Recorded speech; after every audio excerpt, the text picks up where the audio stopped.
राम राम।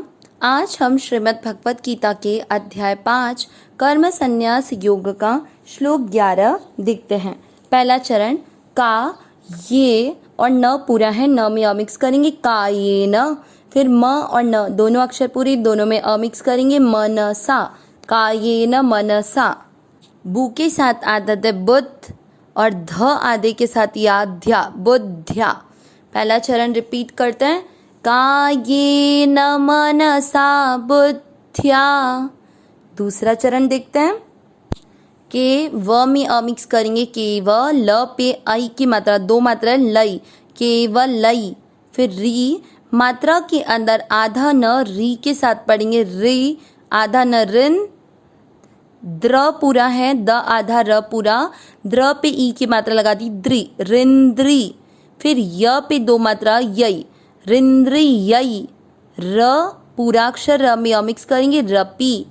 दूसरा चरण रिपीट करते हैं, केवलई रिंद्रियई रपी। पहला और दूसरा चरण साथ में, कायेन मनसा बुद्ध्या केवलई रिंद्रियई रपी। तीसरा चरण देखते हैं, योगी की मात्रा छोटी है योगी, न में अमिक्स करेंगे योगी न में अ की मात्रा से विसर्ग को पढ़ेंगे ह, योगी न। आगे क पूरा, क में अमिक्स किया क, म पे आधे र की मात्रा कर म कु, व पे वापस आधे र की मात्रा कुर, व पूरा है, मात्रा के अंदर जो आधा न है उसको व के साथ पढ़ेंगे कुरवन। बच्चा पूरा त उस पे ई की मात्रा लगाएंगे ती, कुर्वन्ति। तीसरा चरण रिपीट करते हैं, योगिनः कर्म कुर्वन्ति। चौथा चरण, स के ऊपर बिंदी आधा न संग, और ग पे जो बिंदी है शब्द पूरा होने के बाद इसलिए अनुस्वार आधा म, संगम। ध्यान से संगम। फिर त आधा य पूरी के साथ त्य, फिर है आधा क तो त्यक, त आधा वा के साथ त्वा, आधा तत्वात, म पूरा म में अमिक्स करेंगे त्यक त्वात्म। शु के साथ आधा द शुद्ध, द तो आधा शु के साथ हो गया ध पूरा धये, शुद्धये। चौथा चरण रिपीट, संगम त्यक्त्वात्म शुद्धये। तीसरा और चौथा चरण साथ में, योगिनः कर्म कुर्वन्ति संगम त्यक्त्वात्म शुद्धये।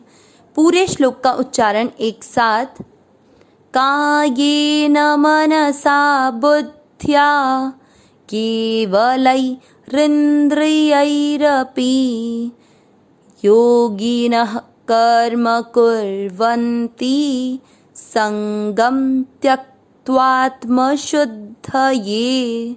वापस एक बार, कायेन मनसा बुद्ध्या केवलै रिंद्रियैरपि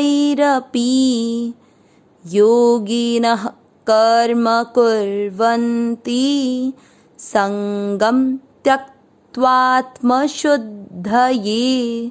श्लोक का अर्थ देखते हैं। इस श्लोक में भगवान जो कर्म योगी है उनके कर्म करने का क्या तरीका है, क्या शैली है, उसे बताएंगे। कायेन यानी काया होती है शरीर, तो शरीर से, मनसा मन से, बुद्धिया बुद्धि के द्वारा। आगे यहाँ पर केवलई, केवलई, फिर उसके बाद में री है ना, र जो है वो आपका जब विसर्ग हटता है तो री बन जाता है, ठीक है। तो इसमें केवल हई, लई के बाद में विसर्ग है, एक शब्द बन गया, तो र हट जाएगा अपने आप ही, और र पे जो ई की मात्रा है वो बनाएंगे केवलई रिंद्रियई, रिंद्रियई।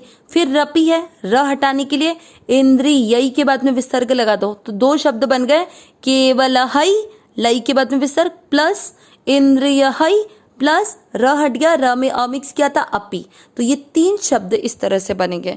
केवल हई यानी केवल, यानी यहाँ ममता रहित का ये बोध करा रहा है। आगे है इंद्रिय हई यानी इंद्रियां, अपि यानी भी।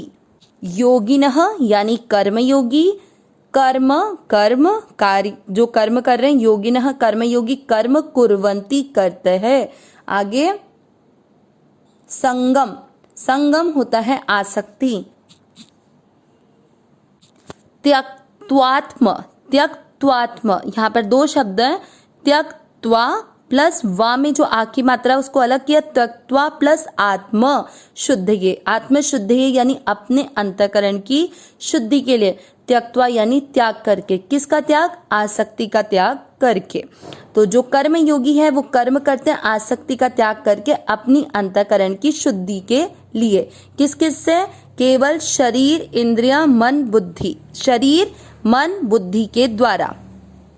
पूरा अर्थ क्या निकला कि कर्म योगी आसक्ति का त्याग करके केवल इंद्रियां शरीर मन बुद्धि के द्वारा अंतःकरण की शुद्धि के लिए कर्म करते हैं।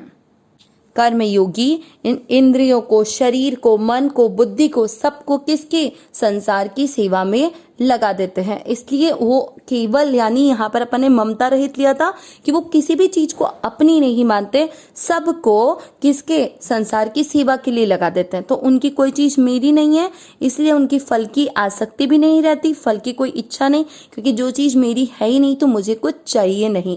इसीलिए यहाँ पर भगवान ने बोला है, इस अर्थ से, इस श्लोक के अर्थ से हमको ये समझ में आ रहा है कि मेरा कुछ नहीं है और मुझे कुछ नहीं चाहिए। इसलिए कर्म योगी अपनी इंद्रियां शरीर मन और बुद्धि के द्वारा आसक्ति का त्याग करके ममता रहित होकर कर्म करता है, केवल किस लिए, केवल अंतःकरण की शुद्धि के लिए। अविनाशी सहज सुख राशि हे नाथ, हे मेरे नाथ, मैं आपको भूलूं नहीं। नारायण नारायण नारायण नारायण।